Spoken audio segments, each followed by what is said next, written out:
여러분, 지금 현장 경제에는요, 이게 올라가는 소리만 납니다.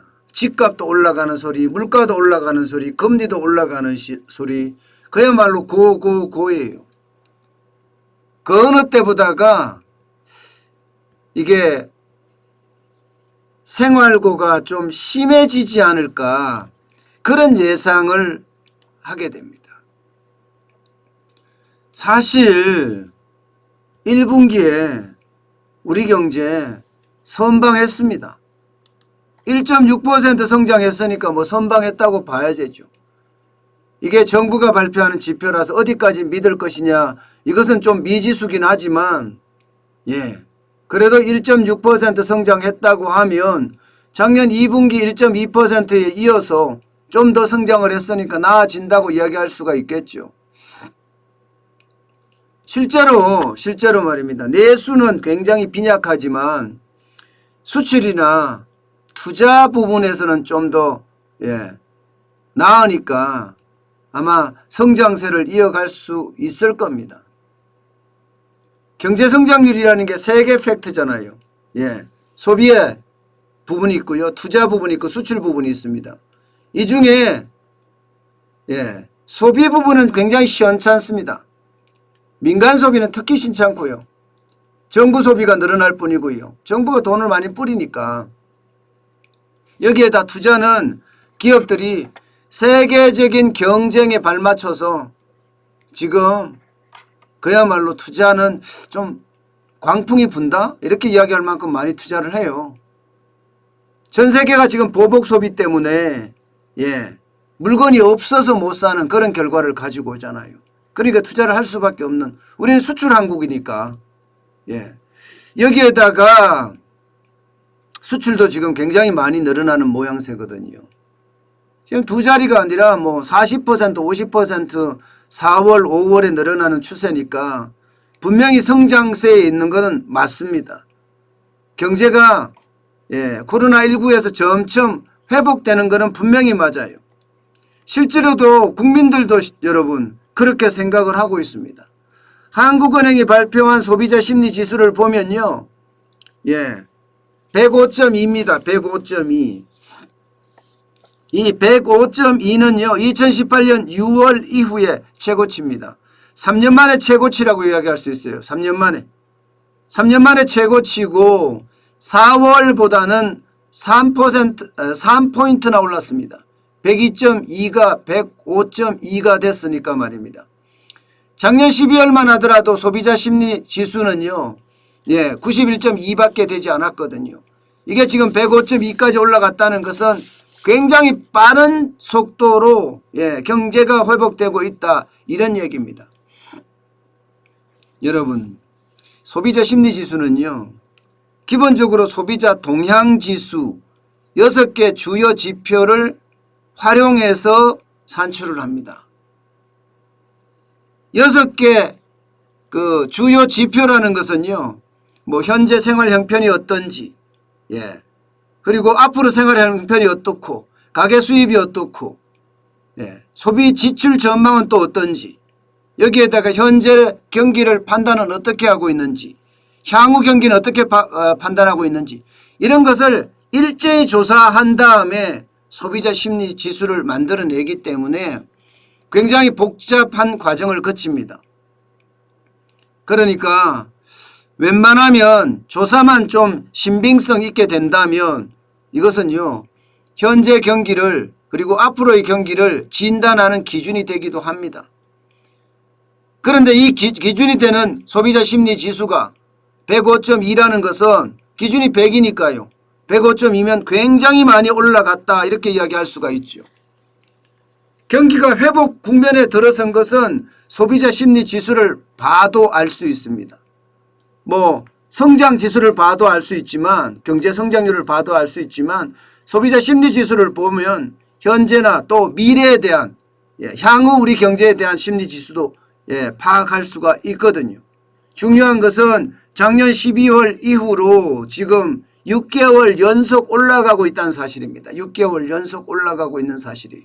5월에는 105.15 최고치까지 겪었고요. 자, 이렇게 경제가 좋다, 성장률도 좋고 소비자 심리지수도 좋다고 하는데 이게 왜 그러면 생활고를 긁느냐, 왜 이런 말이 나오느냐. 이것은요, 간단하게 이야기하면 빚입니다. 빚이 그 원인입니다. 지금 가계부채가 1765조까지 늘어났잖아요. 1765조. 여기에 자영업자 부채 하면요 2000조가 넘습니다. 이제 2000조가 넘어요. 2000조. 자영업자 부채 합치면요. 게다가 기업 부채는 또 얼마나 됩니까? 2100조가 넘잖아. 2100조. 여기에 중앙정부의 부채, 일반정부의 부채 이것도 다 합치면 얼마예요? 1000조입니다. 거의 1000조. 그러면 여러분 간단하게 말해서 우리는 부채 공화국에 살고 있는데 그냥 단순 부채만 봐더라도 5천억. 여기에다가 연금충당 부채 포함하면 또 1000조가 더 포함되거든. 그럼 6천억이죠. 여기에다가 공기업 부채 545조까지 포함을 하면 6,500조를 훨씬 넘는 부채를 가지고 있습니다. 부채가 많다는 것은 여러분 결국 금리가 오르면 이게 충격을 줄 수 있다는 이야기입니다. 금리가 오르면. 실제 국민들도 이미 금리가 오를 거라 그렇게 예측하고 있습니다. 보시는 것처럼 금리 수준 전망 지수를 보면 5월에 118까지 올라갔습니다. 거의 120에 육박합니다.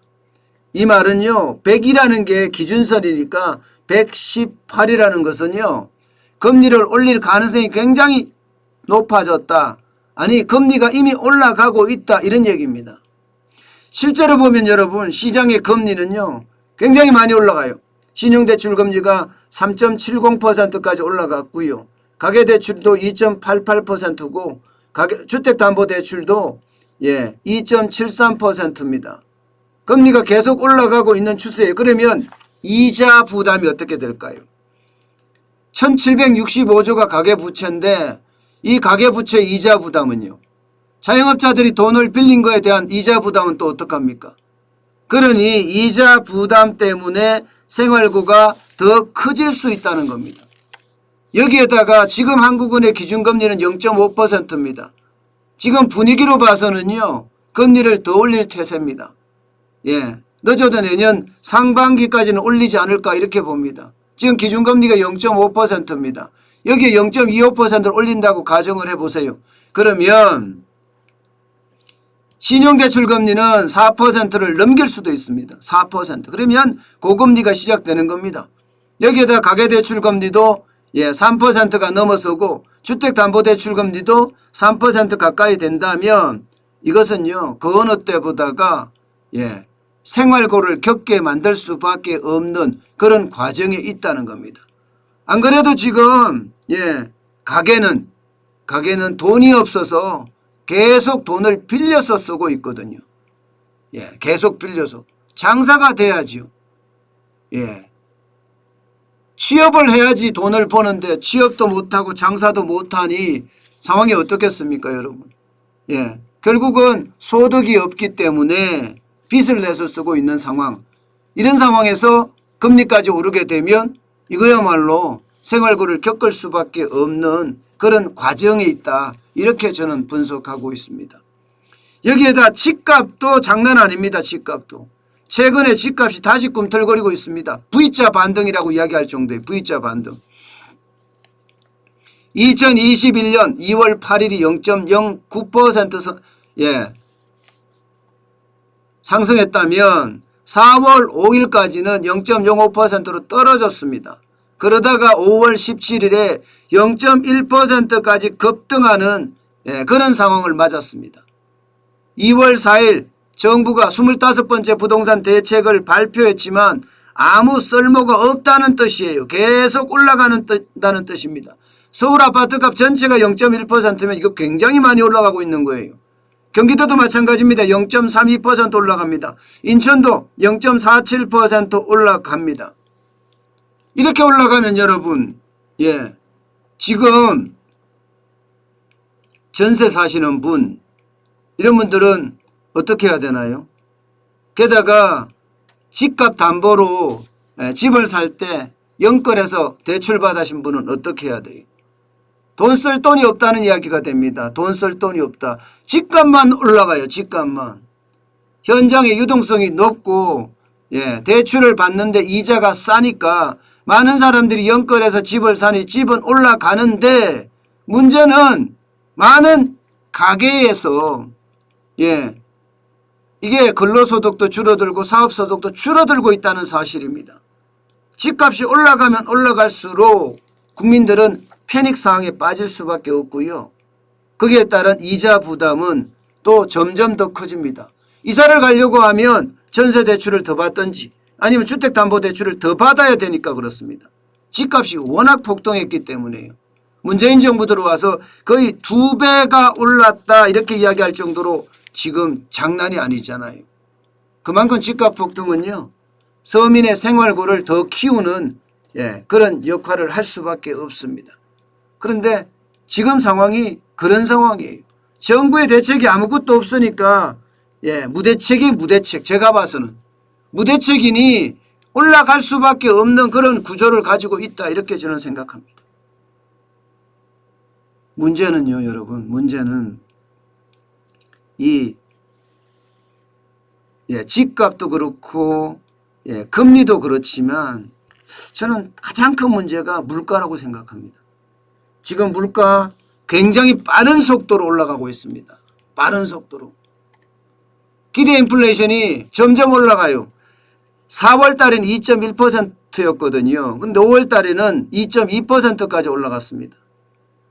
2.2%까지. 게다가 4월 달에 생산자 물가가 5.6% 올라갔거든요.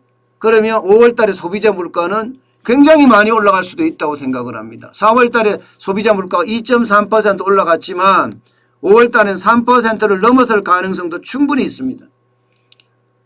물가가 올라간다는 것은요. 돈의 가치가 그만큼 떨어진다는 건데 지금 돈의 가치는 계속 떨어지고 있습니다. 계속 떨어지고 있어요. 물가가 올라가는 만큼 떨어질 수밖에 없으니까 말입니다. 제가 늘 말씀을 드리지만 이 밥상 물가가 굉장히 많이 올라간다고 했죠. 지금 밥상 물가가 워낙 많이 올라가기 때문에 저는 밥상 물가발 인플레이션도 올 수 있을 거라고 생각을 하고 있고요. 여기에다 원자재도 마찬가지입니다. 원자재도 지금 폭등한다고 이야기할 정도로 지금 원자재 가격이 많이 올라갑니다. 투자의 기재라고 하는 워렌 버핏도 그런 얘기 하잖아요. 지금 원자재에 투자하지 않으면 바보다. 이렇게 말입니다. 그만큼 인플레이션이 커지니까 그에 대한 대비해서 전부 다 원자재에 투자하는 그런 모양새를 지금 보이고 있습니다. 때문에 여러분 그 어느 때보다가 저는 이 집값, 물가, 금리에 대한 대비책이 철저해야 된다고 생각을 해요. 그렇지 않으면 생활고는 점점 더 커질 수밖에 없지 않느냐 이렇게 봅니다. 특히 저는 물가가 제일 우려스러운 부분 중에 하나인데요. 이 물가가 앞으로도 계속 올라갈 조짐이 더 많이 보이기 때문에 더 두렵다는 겁니다. 왜 더 많이 올라갈 거냐? 이게 보면요. 국제유가가 잘 안 떨어지고 계속 올라가고 있습니다. 국제유가가. 여기에다가 지금 농산물, 수산물, 축산물 가격이 계속 올라가죠. 여기에 집세는 또 어떻습니까? 집세는 지금 정부가 저는 손 놓고 있다고 생각해요. 지금 부동산 정책에서 손을 놓고 있기 때문에 지금 부동산 시장에는 그야말로 대혼란이 일어나고 있다고 생각을 합니다. 이런 모든 것들이 지금 합쳐지게 되면 결국 물가는 더 올라갈 거고 더 올라간 물가는 분명히 인플레이션을 유발할 수도 있다. 저는 그렇게 생각합니다. 인플레이션이 유발됐을 때 우리 경제에 미치는 영향은요. 그 어느 때보다 큽니다. 특히 저소득층, 차상위계층, 중산층까지도 인플레이션에 영향을 미치면 돈의 가격이 그만큼 떨어지고 물건의 가격이 그만큼 올라간다는 거니까 더 어려움이 커지지 않을까 솔직히 우려됩니다. 그래서 생활고 점점 커질 수도 있다. 경제는 좋아지는데 생활고는 커진다. 참 아이러니한 이야기지만 분명하게 그런 상황으로 지금은 가고 있습니다.